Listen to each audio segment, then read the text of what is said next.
vidéo qui annonçait mon exécution judiciaire le 17 juin prochain n'a pas tenu 4 jours.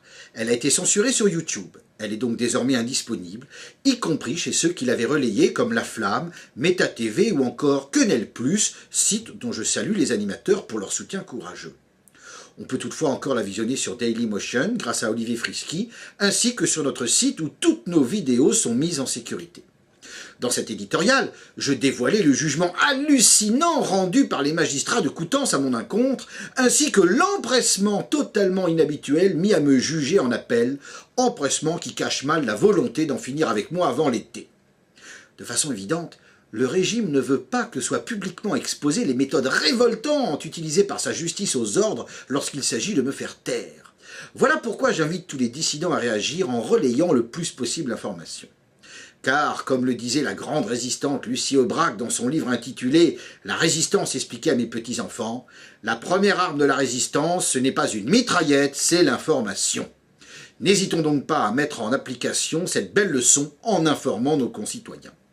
Certains ici me répondront que je viole la loi, donc que mon châtiment est mérité et qu'il n'y a pas à chercher plus loin la cause de la répression dont je suis l'objet.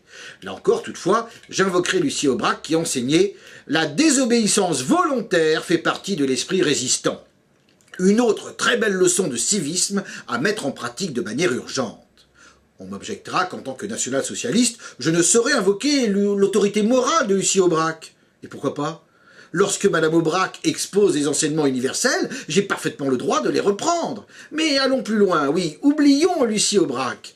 J'invoquerai alors Lanza del Vasto, qui dans Les 4 fléaux écrivait « C'est devoir de se soumettre à la loi du pays, mais avant tout de se demander si cette loi est juste, car elle peut bien avoir été imposée par des tyrans ou des conquérants, par un imposteur ou par des profiteurs, ou n'être due qu'à des superstitions ou à d'anciennes erreurs. Le premier devoir est peut-être alors de désobéir ouvertement ou d'attaquer la loi de quelque autre façon. » La loi Guessot entre parfaitement dans le cadre de cet enseignement. Quant à l'attaquer de façon légale, c'est peine perdue. Les 2 questions prioritaires de constitutionnalité ont été rejetées par la Cour de cassation. Quant aux décisions rendues par la Cour européenne de sauvegarde des droits de l'homme dans les affaires Pierre Maret et Roger Garaudy, elles ont démontré que cette Cour soutenait parfaitement la loi Guessot. Seuls les naïfs ou les ignorants peuvent nourrir l'espoir de faire tomber la loi Guessot en respectant les règles du jeu. Dès lors, seule reste la désobéissance ouverte, frontale, sans concession. En agissant ainsi, on contraint le régime à se dévoiler.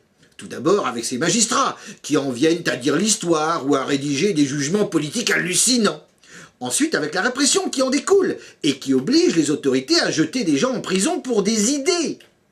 En 2010, le système m'a mis en prison dans le silence le plus absolu. J'étais dans la cellule du fond, désignée par une flèche rouge. Il voudrait bien, en 2015, réitérer la chose, d'où la censure si rapide de ma dernière vidéo. Il ne faut pas que le peuple sache. Ensemble, ne laissons pas les autorités agir à leur guise. Contraignons-les à se dévoiler. Faisons circuler l'information. Merci à tous et bonsoir.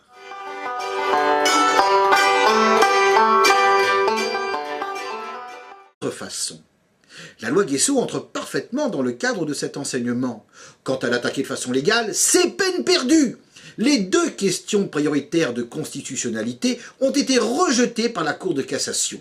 Quant aux décisions rendues par la Cour européenne de sauvegarde des droits de l'homme dans les affaires Pierre Maret et Roger Garaudy, elles ont démontré que cette Cour soutenait parfaitement la loi Guessot.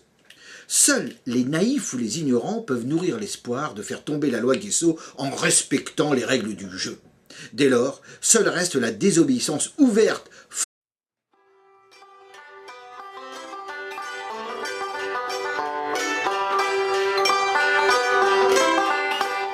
La vidéo qui annonçait mon exécution judiciaire le 17 juin prochain n'a pas tenu 4 jours. Elle a été censurée sur YouTube. Elle est donc désormais indisponible, y compris chez ceux qui l'avaient relayée comme La Flamme, Meta TV ou encore Quenelle+, site dont je salue les animateurs pour leur soutien courageux. On peut toutefois encore la visionner sur Dailymotion grâce à Olivier Frisky, ainsi que sur notre site où toutes nos vidéos sont mises en sécurité. Dans la première arme de la résistance, ce n'est pas une mitraillette, c'est l'information. N'hésitons donc pas à mettre en application cette belle leçon en informant nos concitoyens. Certains ici me répondront que je viole la loi, donc que mon châtiment est mérité et qu'il n'y a pas à chercher plus loin la cause de la répression dont je suis l'objet. Là encore, toutefois, j'invoquerai Lucie Aubrac qui enseignait « La désobéissance volontaire fait partie de l'esprit résistant ». Une autre très belle leçon de civisme à mettre en pratique de manière urgente.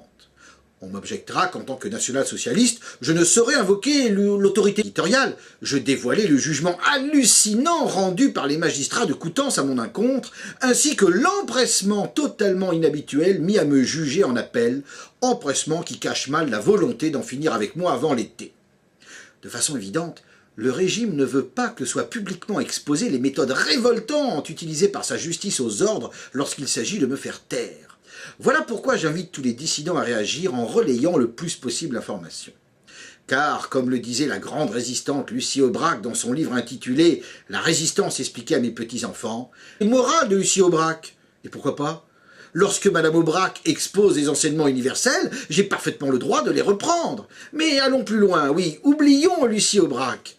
J'invoquerai alors Lanza del Vasto, qui dans les 4 fléaux écrivait « C'est devoir de se soumettre à la loi du pays, mais avant tout de se demander si cette loi est juste, car elle peut bien avoir été imposée par des tyrans ou des conquérants, par un imposteur ou par des profiteurs, ou n'être due qu'à des superstitions ou à d'anciennes erreurs.